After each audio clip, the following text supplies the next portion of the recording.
And a very good evening to all my viewers out there. We are here in Sainte-Anne-de-Bellevue, the West Island of Montreal, where I'm about to do a very nice walking video across this bridge, going to Ile-Perrot, which is directly to my north, that landmass over there.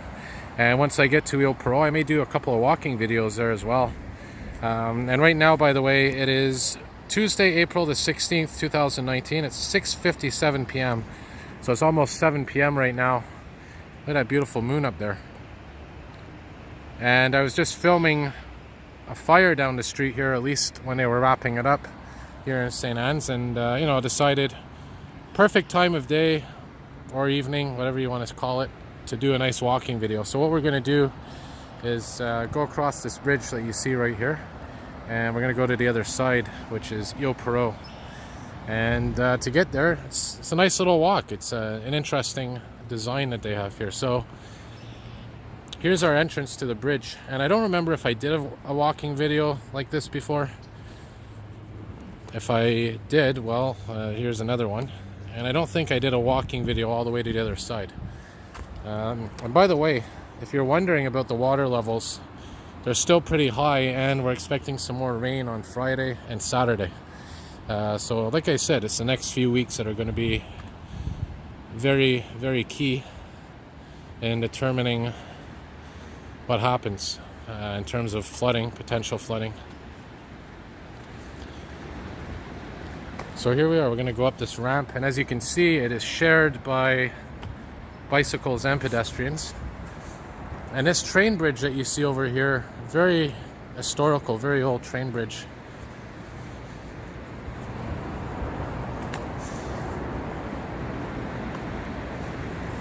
Now, if I'm not mistaken, I think the name of this bridge right here above us that we're about to go on, I think it's the Galipeault Bridge. I could be wrong. I know the bridge further west of here is the Ile-Perrot Bridge, I think, or Turtle Island Bridge. But either way, should be a nice little walk here. So we got to wind our way up this path, as you can see. Takes a whole bunch of different turns, and there's our water over there. Look at that, really beautiful.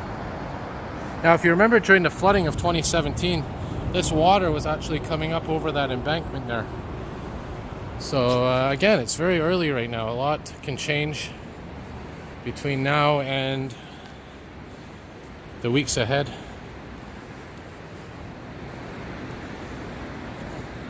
And there's Ile-Perrot right over there.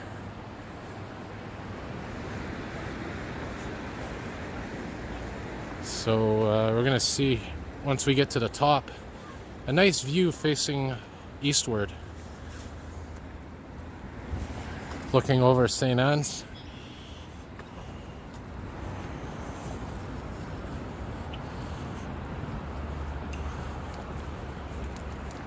So there's a nice view of St. Anne's from, I guess, bird's eye view, you could call it. And I don't know if you can see it, you probably will in a moment. Right ahead, straight ahead there, that's the Sainte Anne water tower. And there was a big debate a couple of months ago, or years ago, sorry, where they were debating whether or not to tear it down or restore it. And they made a wise choice in restoring it because fits the landscape or the skyscape perfectly. And it's a great time to do this walk because of the lighting. We have the sun to our west, and I don't think it should really affect my my camera because I think it may, yeah, it's behind some clouds. So some really good lighting right now for this video. And this area that we're coming up to, you're going to see there's a little lookout point. So here we are on this bridge now. And again, we're going to go right to the other side. We're going to walk right into Ile-Perrot. Now look at this beautiful view here of Sainte-Anne-de-Bellevue from up here. Beautiful, beautiful. I don't know if you can see, but directly ahead there, that's where that fire was. There's still fire personnel on the roof there. But look at this beautiful view facing eastward.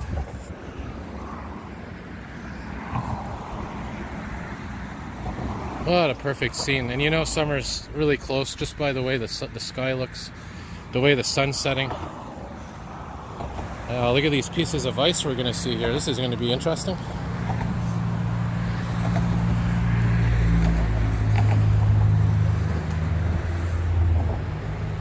Yeah, so when the flooding happened, this whole area had the water going over it onto the other side. Really nice view here of everything.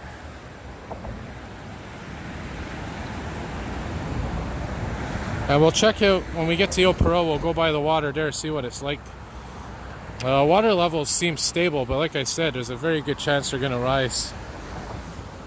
So now we're leaving the island of Montreal, and like I said, heading to off-island, Ile-Perrot. Oh, it's a beautiful walk on this bridge.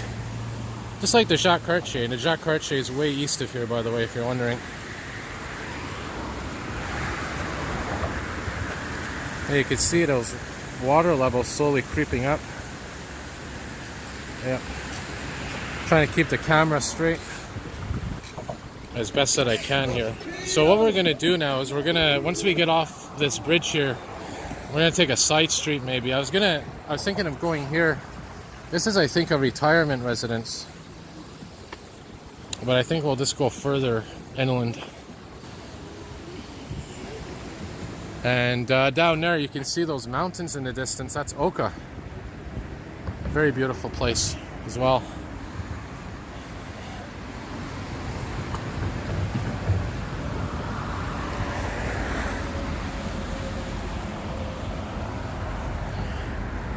There's a Via train coming as well. You can see it.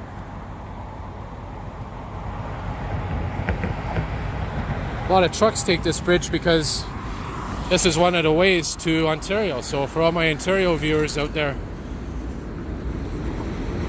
if I kept walking in this direction, I'd eventually get to Ontario, which, you know, relatively speaking, isn't that far from here.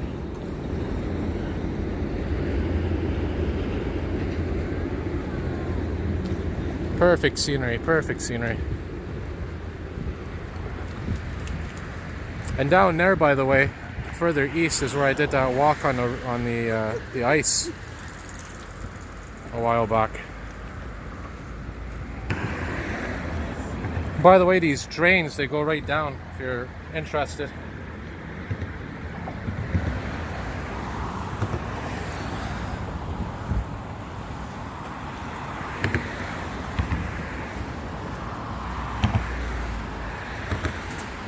And another view there of Sainte-Anne-de-Bellevue. And again, we're walking more or less in the, I guess you could say the west, southwest direction.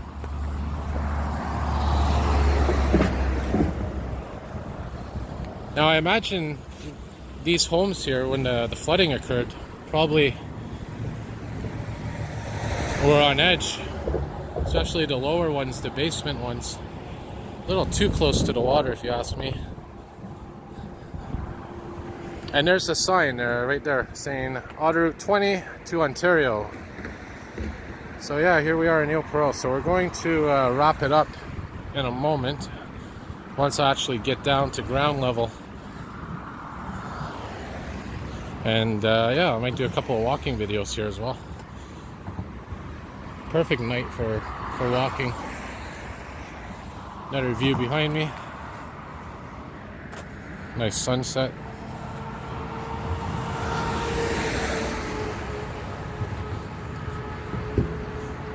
Yeah, I mean, for a Tuesday evening, I don't have anything planned, so why not do a bit of walking videos here?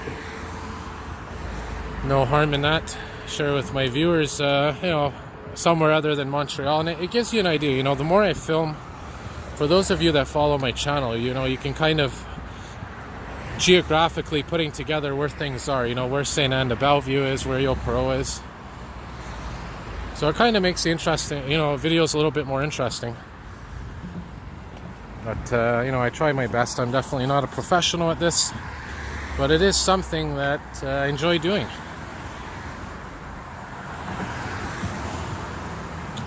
So you can see Ile-Perrot. It's kind of a, you know, like country area, very country-like.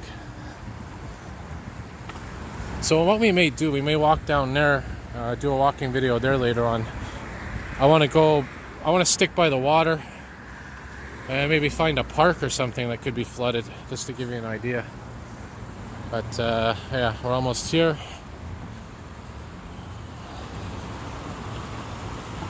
And there is bus service, by the way, that goes from Montreal to Ile-Perrot, vice versa. And the buses are where the McDonald terminus is, where you get the 211 and all that.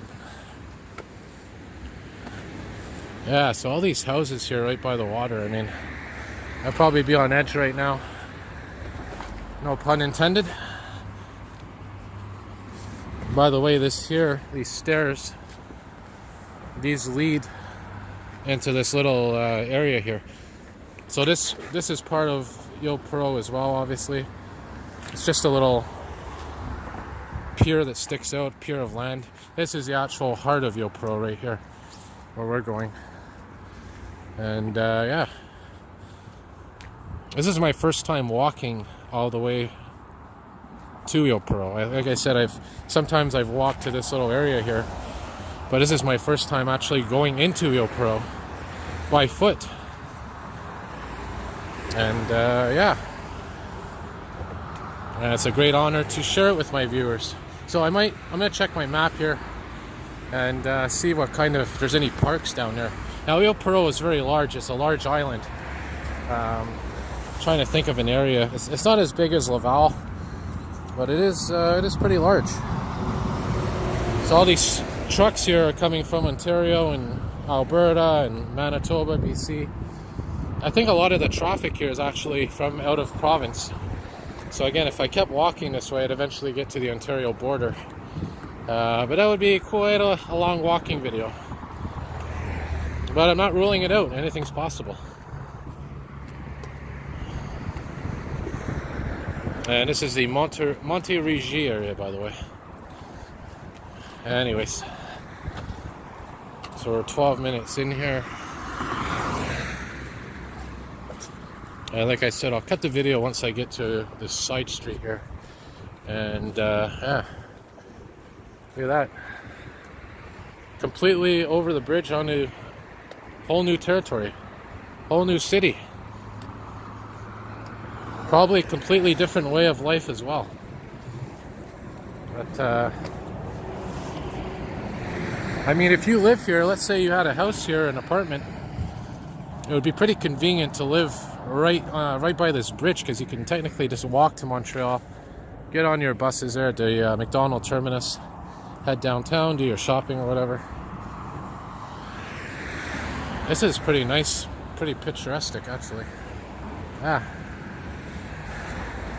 Yeah, so we got a side street coming up here, so I'm gonna wrap her up in about a minute or two here.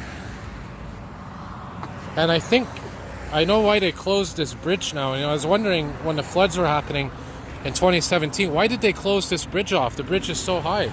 But it's this section here when the flooding was going on that probably was getting overflown with water. So now I know where it is, and I can visualize it a bit better. Why they closed it. It was this section here that was flooded. Yep.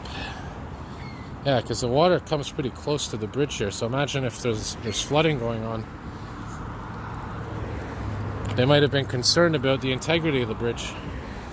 So I'll tell you what, we'll go to this little bike path here, which is perfect.